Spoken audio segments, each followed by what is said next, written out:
DOJ, magparamdam kayo ngayong araw na ito. Pagalawin niyo po ang baso. Ano ang katotohanan sa isyong ito? May bumaliktad na ba?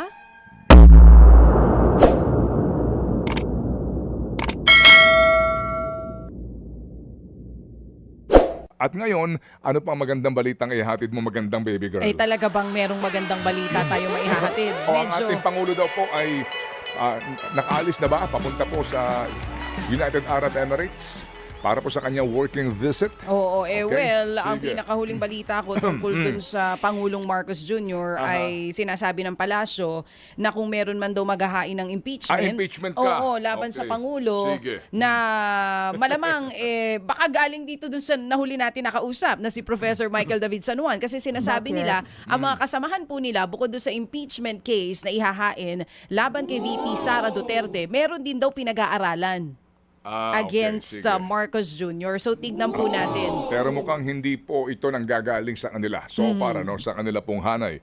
Sa grupo po ng Makabayan, wala pa hong ganun pong balita. Meron lang pong si Congressman Erice lang ho ang nag-anunsyo na meron na hong kumakausap sa kanya para po dito sa paghahain ng impeachment complaint laban kay Pangulong Marcos.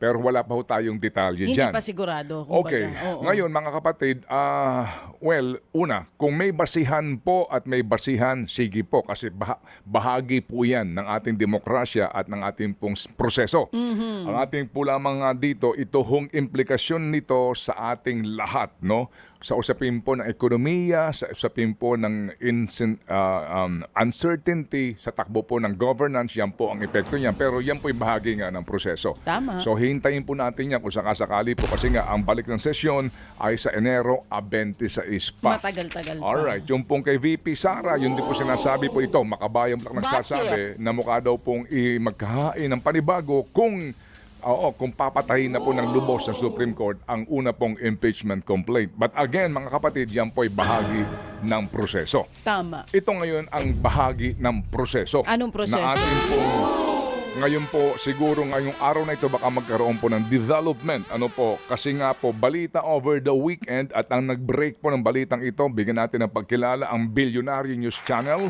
kung saan po sinasabi nila na may kopya ho silang nakuha noong pong recantation, yung affidavit po nitong si Boss Henry Alcantara na nagsasabi na binabawi niya na ang kanyang lahat ng mga salaysay sa Senate at yung kanya pong sinumpaang salaysay na isinumite sa DOJ at kanyang idinidetalye ang mga sinasabing nangyari pong kickbackan sa mga proyekto po sa kanyang distrito, dyan po naman sa lalawigan ng Bulacan. Mga kapatid, ano po?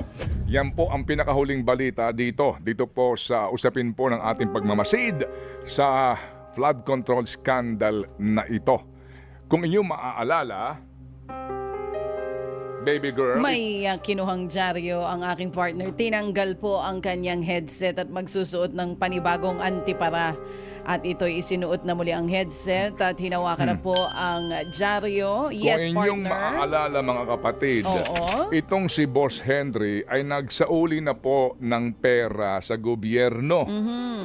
Bilang bahagi po, kasi nga ang siste, matapos po yung nangyari mga pagdinig and then pumasok po yung Kapaskuhan, wala na po tayong balita, di ba? Nung Friday nga nabanggit ko, yung pong ating pong pagiging sabik sa mga informasyon tungkol po dito sa mga kaso sa flood control scandal na ito.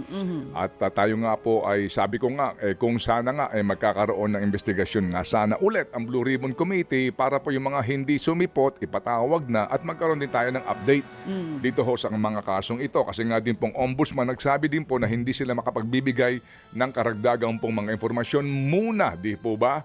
Meantime, and then yung DOJ po naman din, wala rin pong inilalabas na informasyon. Bagamat ang DOJ over the weekend, pinabubulaanan ito kasi wala pa daw po silang natatanggap na copy. Ano sinasabing affidavit po na binabawi na nitong si Henry Alcantara ang kanyang sinumpaang salaysay at mga testimonya in the Senate. Kung inyo maaalala, nagsauli na po mga kapatid itong si Alcantara noong pong buwan ng Nobyembre ng 181.37 million pesos cash po ito. Tama. Okay, yun daw ho'y bahagi nung kanyang kabuuang 300 milyong piso na umano'y kinita sa kickbackan sa mga proyekto. Pagkatapos po ng 181 million na iyan, meron siyang isinauli ulit mga kapatid na 110 million. Practically 110 million muna po ang kanyang isinauli noong November and karagdagang 71.37 million para mabuo yung 181.37 million na kanyang isinauli. So sabi nga po ni Senator Ping Lacson sa kanyang panayam, hindi na naman daw automatic na mawawala na pong saysa yung kanyang mga unang ikinuwento kasi nga yun po naman na ginawa niya under oath. Pero ho, yung perjury na yan, baka ho, mahirap kung doon lang tayo sasandal sa kasong yon kasi nga po ang kanyang penalty hindi ho naman kabigatan. Pero kung iisipin din po naman natin, saka naman nakakita na nagsauli ng pera bilang patunay sa kanyang good faith, sinceridad para maging isang state witness, and then sasabihin mo, doon sa affidavit, hango po sa akin na panood rin at nabasa, baby girl, sinasabi ni Alcantara na wala akong kinalaman dito. At lahat na may pakana nito, yung mga nasa ibaba ko lang. Yun po, basically, Arias Doctrine na naman po ang sinasabi dito. Ako lang taga-approve niyan. Naisahan ako, inaprubahan ko. So, kung hindi ka kumita, wala kang kinalaman, ba't ka nagsoli ng pera? Good point. Oo nga naman. I mean, common sense, di ba? Oo. Okay, sige. Pero ito nga, sinasabi din dito ni Senator Ping Lacson over the weekend nung pumutok po itong balitang ito, mga kapatid, kahit para po bawiin ng dalawa, either ni Alcantara o nitong si Bryce Hernandez, yung kanila mga affidavit na nagdidiin po sa mga opisyales ng gobyerno at mga mambabatas kaugnay po nitong flood control controversy, ang sinasabi ni Senator Ping, hindi otomatiko na makakapagpabagsak po ito o tapos na agad ang kaso dahil yung mga pahayag na ibinigay po sa komite hindi naman daw po yun stand alone. So nangangamba kasi yung ilan. So ibig sabihin ba niyan, kung nagkaroon man ng recantation na ngayon nga po'y tinatanggi nitong Department of Justice, tapos na ba ito? Absuelto na ba itong mga napangalanan ni na Alcantara?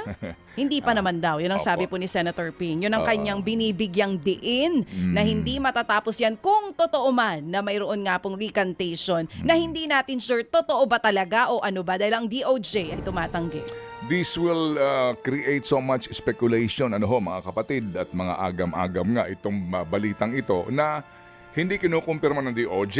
Pero ang isa pong Billionaire News Channel nagsasabi na nakakuha sila ng kopya at may panayam din po sa abogado nitong si Senator Joel Villanueva na nagsasabi nga daw po na ito nga binabago po yung kanyang salaysay. So siguro ngayon palagay ko ho nararapat na ang Estado, ang DOJ ay lumabas at magsabi at maghayag ng katotohanan dito o kung sila po'y magde-deny dito, mga kapatid, siguro pabulaanan nila yung sinasabi pong affidavit na nakuha ng ilang pong media entities.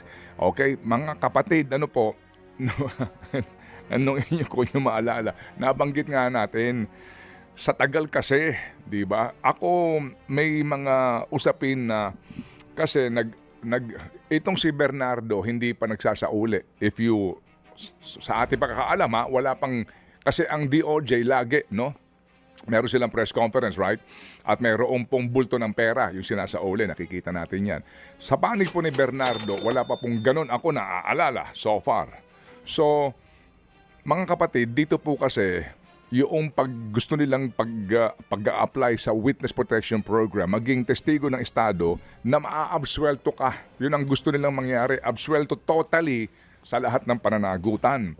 Maaaring sabihin ng iba na, baka siguro nung sila po'y nag-a-apply at nagsoli ng pera, hindi pa rin pinagbibigyan kasi nga hindi naman ikaw list guilty . Di po ba sa prinsipyong ito ng pagiging state witness? So dahil sa ayaw pagbigyan, ganon, babawiin ko na lang aking kwento. Pero kung isipin mo naman yung abogado ni Alcantara, parang asa naman ang logic nun, bigla kang aatras, magbabawiin mong kwento mo, nagsauli ka ng pera, bilang patunay na sincere ka at pag-amin na nagkamali ka. Hindi po. So ngayon, paano ka lulusot kung sakasakali? Maliban na lamang kung may mga umano ay kumausap at may mga binabalak sila. May something, kumbaga. Okay? Sige, napaka-importante po ng isyong ito sa mga nagmamasid po at naghihintay po ng accountability and justice sa pangyayaring ito. Ang laki po, ang laki po din ng effect nito. Maaring sabihin po natin na hindi, tuloy pa rin ang kaso, yes.